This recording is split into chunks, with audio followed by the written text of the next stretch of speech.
Where did you go?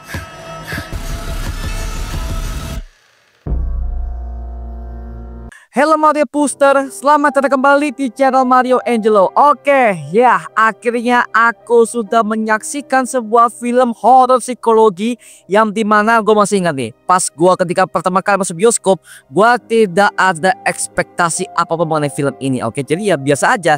Gue ketika lihat trailernya, teasernya, bahkan official posternya saja, menurut gue ya sebagai horor yang cukup biasa lah ya. Gak ada jump scare, gak ada gimana-gimana. Well, it's okay lah.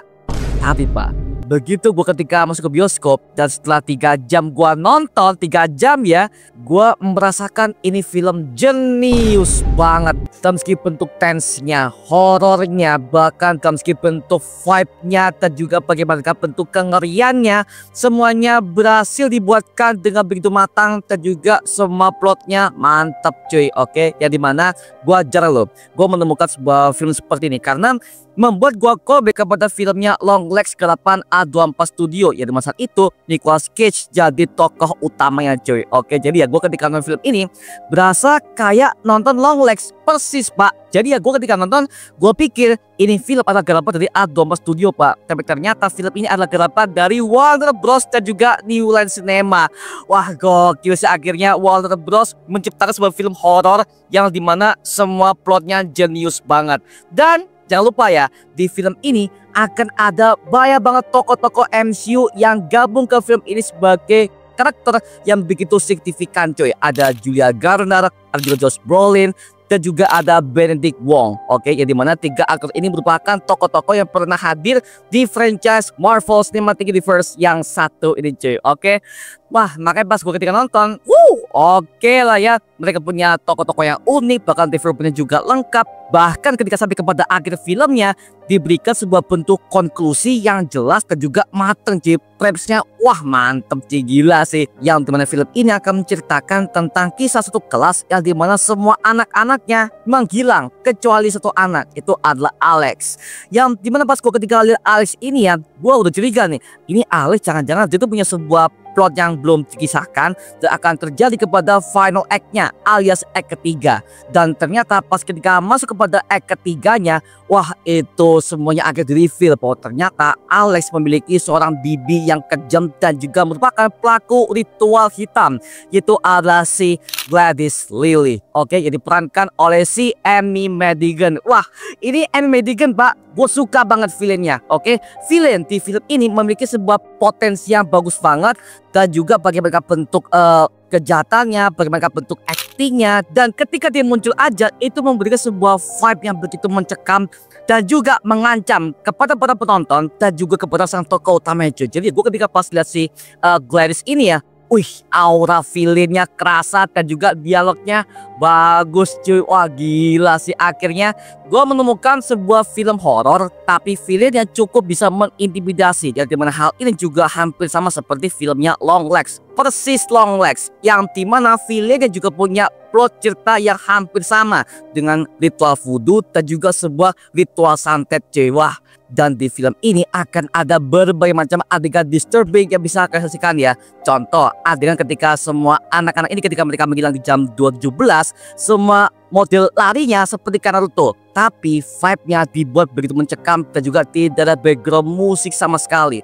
Dan jump scare di film ini juga sedikit banget Pak, sedikit banget. Ya paling cuma 1, 2, 3 jump scare lah ya. Tapi men, ketika jump scare itu keluar itu nggak diduga-duga dan juga tidak ada momen pemicunya Pak. Dimana biasanya kalau dalam sebuah film horor, kalau sebuah adegan jump scare itu biasanya akan ada ancang-ancangnya Pak. Tapi di film ini untuk jump scare tidak ada ancang-ancangnya, langsung keluar bla bla bla aja ya tuh.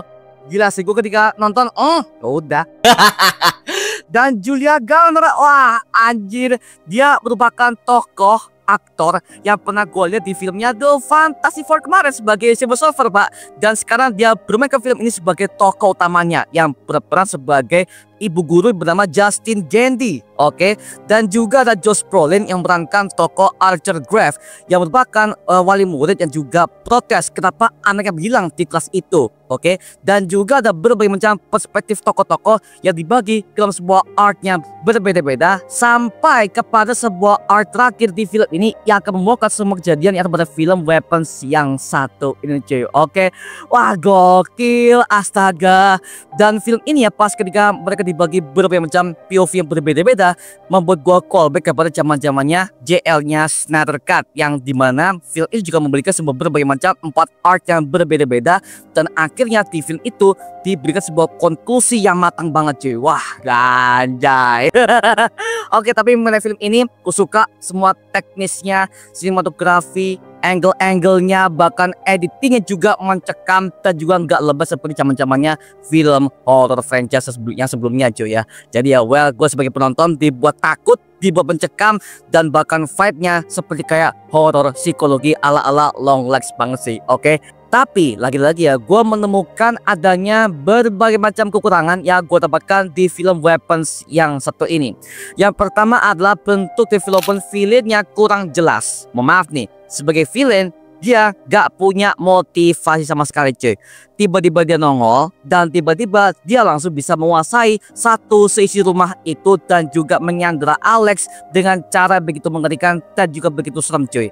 Tapi kita nggak pernah tahu siapakah sosok Gladys yang satu ini men, siapakah dia dan bagaimanakah asal-usulnya. Oke, jadi ya dalam segi bentuk development juga masih rahasia dan mungkin saja hal ini akan di development lebih lanjut ke sequel keduanya atau enggak di versi spin-off-nya atau enggak di sesi prequelnya cuy. Oke, karena di akhir film si Gladys udah entet dengan cara dimakan hidup-hidup cuy. Bangke banget lah anjir. Gua nggak pernah lihat sebuah film horor yang dimana semua itu adalah anak-anak tapi mereka memakan sama manusia men, kanibal men, anjir. Itu adalah hal yang begitu mengerikan dan juga begitu disturbing parah men. Karena ketika kamera kami sebuah adegan itu jelas dan juga tidak ada momen sensornya dan bagus. Oke, karena lagi-lagi di film ini memiliki rating dewasa ya. Oke, dewasa nih, bukan rating 13+, bukan rating seperti PG-13. No, ini film R-rated yang dimana film ini juga akan menampilkan sebuah adegan sensual begitu belak-belakan dan juga adegan gore-nya begitu oke, gila. Oke, jadi akan ada banyak banget adegan darah, daging terkoyak, dan juga adegan disturbing yang udah aduh gila sih. Gue suka banget dengan film ini, akhirnya bisa menampilkan sisi horor yang dimana memainkan psikologi penontonnya. Nah, jadi gue ketika nonton film ini ya, gue sebagai penonton dibuat pikir bagaimana caranya semua anak-anak itu akhirnya menghilang di kelas itu. Dan ketika mereka ditemukan, ternyata semua itu adalah sebuah ulah dari sang pemilik ilmu hitam yang begitu mengerikan yang bernama si Nenek Gladys yang satu ini cuy. Oke, wah gokil sih. Jadi ya film ini juga memainkan sebuah tema-tema ritual voodoo, ritual santet. Bahkan ketika dilakukan itu semua props ritualnya, oh itu ngeri cuy. Oke, ngeri banget, gila. Oke, tapi ini adalah dengan plot yang simple tapi eksekusinya mahal cuy. Yang penting ya aku sebagai penonton dibuat suka mengenai film ini. Dan semoga saja film Weapons akan ada sequel keduanya atau enggak sebuah prequel ya, yang dimana gue pengen tahu siapakah sosok si ibu-ibu Gladys ini sebenarnya cuy. Oke, jadi well mengenai film Weapons ini aku suka dan gua tunggu bagaimanakah untuk project selanjutnya untuk film Weapons yang satu ini. Oke, dan skor mengenai film ini aku kasih skor sekitar 8,5/10. Oke, 8,5 karena lagi-lagi masih ada kekurangannya yang dimana masih ada beberapa hal yang belum dijelaskan mengenai plot naskahnya, tapi mengenai semua eksekusinya atau meski bentuk development karakternya dan juga bagaimana bentuk bagian semua art yang berbeda, dan juga akhirnya konklusinya itu matang banget karena gua nggak menemukan sebuah development yang pas untuk villainnya. Padahal aktornya bahkan bagaimana bentuk naskahnya bagus men, tapi lagi-lagi tidak ada development sama sekali yang jelas mengenai villain ini dan apa motivasi dia sebagai villain itu nggak ada. Tiba-tiba dia nongol dan tiba-tiba dia harus bisa menguasai satu seisi rumah men. Itu nggak masuk akal aja. Makanya gue ketika nonton, ya elah ini kan cuma film-film yang cuman punya nongol doang, habis itu bisa mencuri perhatian tapi nggak punya development. Nah itu dia men, gue juga agak kurang tahu sih, makanya gue berharap ya ada sebuah project sequel atau enggak prequel ya mengenai film Weapons yang satu ini untuk khusus toko Ibu Gladys yang satu ini cuy. Oke lah ya. Tapi so far aku sebagai penonton ya cukup suka, cukup worth it, dan kamu wajib nonton film Weapons ini bersama dengan teman-teman kamu dan juga bareng pacar kalian, oke? Oke lah ya. Dan sekarang gua serahkan kepada kalian. Gimana pendapat kalian mengenai film Weapons yang satu ini? Tuliskan pendapat kamu di kolom komentar di bawah dan kita bisa diskusikan bareng seperti biasanya, oke? Itu mengenai video kali ini, coba like, komen, dan juga subscribe untuk mendukung gua membuat video mendidik dan menghibur kalian semua. Karena gua janji sebisa mungkin gua membuatkan video seperti lagi untuk kalian semua.